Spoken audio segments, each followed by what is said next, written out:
VLOOKUP large data के लिए apply करने के लिए मैं आपके लिए इन डिटेल वीलुकअप का फार्मूला लेकर आया हूँ। इस वीडियो में मैं आपको बताऊंगा कि जैसे कि हमारे पास एक लार्ज शीट है तो इसके ऊपर वीलुकअप किस तरह से अप्लाई किया जा सकता है।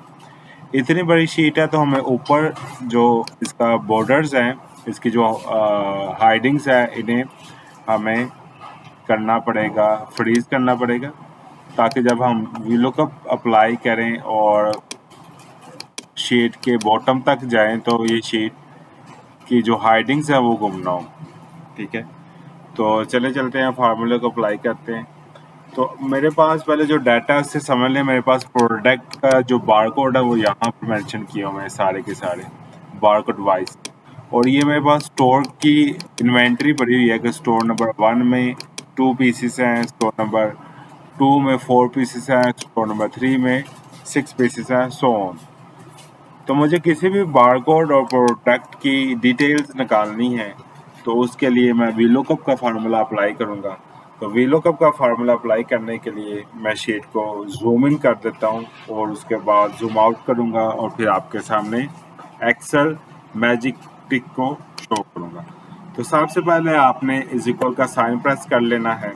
उसके बाद वीलुकअप फार्मूले को अप्लाई करना है। जैसे आप वीलुकअप लिखते हैं तो आपके सामने वीलुकअप आ जाता है। अब यहाँ पर वीलुकअप वैल्यू है, वीलुकअप वैल्यू को हम सेलेक्ट कर लेंगे। यहाँ पर हमारी वीलुकअप वैल्यू रहेगी और इसे हम फंक्शन की F4 के साथ फ्रीज कर लेंगे। जैसे हम फ्रीज कर लेते हैं तो ये सेल जो अपनी स्पेस चेंज नहीं करेगा। जब हम इसे ड्रैग राइट फार्मूले को करेंगे या ड्रैग डाउन करेंगे तो सेल की जो स्पेस है, सेल की जो प्लेस है वो चेंज नहीं होगी। उसके बाद इन्वर्टेड कोमा। देन हमारे पास टेबल अरे है, तो टेबल अरे में मुझे ये सारे का सारा जो हमारे पास बेस डाटा है इसको सिलेक्ट कर लेना है। तो इसे मैं सारे का सारा इसे बेस डाटा को सिलेक्ट कर लूँगा। जैसे ही आप पूरे के पूरे डाटा को सिलेक्ट कर लेते हैं तो then formula back to the formula, मैं फार्मूले की तरफ दोबारा आता हूँ। तो उसके बाद मुझे ये भी जो टेबल है जो मेरी सिलेक्शन है इसे फंक्शन की F4 के साथ फ्रीज कर लेना है। उसके बाद कॉमा लगा देना है। अब यहाँ पर मैं एक और फार्मूला अप्लाई करूँगा जिससे क्या बोलते हैं कॉलम्स का फार्मूला अप्लाई करूँगा। तो कॉलम्स का फार्मूला अप्लाई करके मैं यहाँ पर इसको सिलेक्ट कर लूँगा और इसके जो फर्स्ट सेल है इसे भी मैं फंक्शन की F4 के साथ फ्रीज कर लूँगा।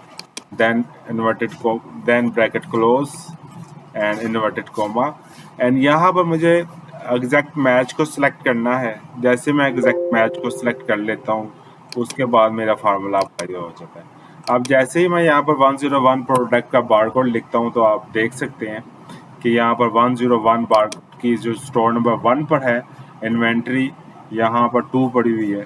तो इसी फार्मूले को मैं जैसे ही ड्रैग राइट करता हूँ तो मेरे पास सारे के सारे सीक्वेंस इन डिटेल आना शुरू हो जाते हैं।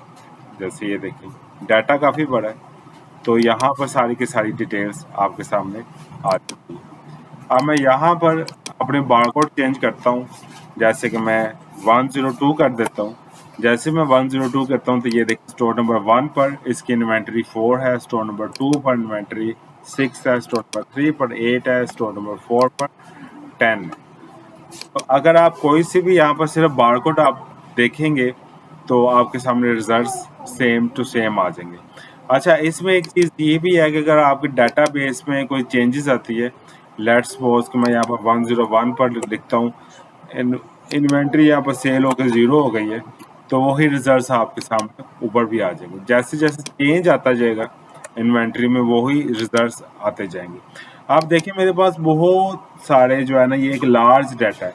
इस लार्ज डाटा में से मैं अगर किसी भी प्रोडक्ट का लेट्स सपोज मैं यहाँ पर इसको पैनल को फ्रीज कर लेता हूँ।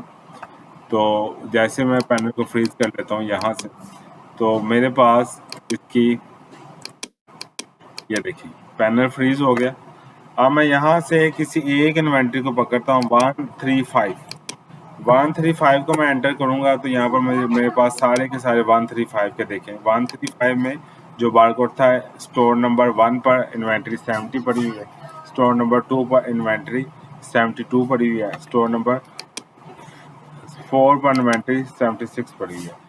तो इसी तरह से आप ऑटोमेटिकली अपनी इन्वेंट्री को ड्रॉ कर सकते हैं और उसके बाद इन्वेंट्री लेवल चेक कर सकते हैं, सारी की सारी डिटेल आप चेक कर सकते हैं। जस्ट ओनली आपने प्रोडक्ट नंबर लिखना है और बारकोड नंबर लिखना है या एसक्यू नंबर मेंशन करना है।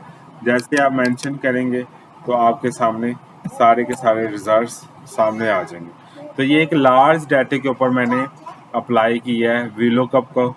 तो उम्मीद करता हूँ कि आपको ये जो वीडियो है बहुत ज़्यादा पसंद आई होगी और ये अफर्मेटिक होगी वीडियो आपके लिए। अगर दोस्तों के साथ शेयर करेंगे तो उनका भी भला हो जाएगा, ज़रूर शेयर कीजिएगा।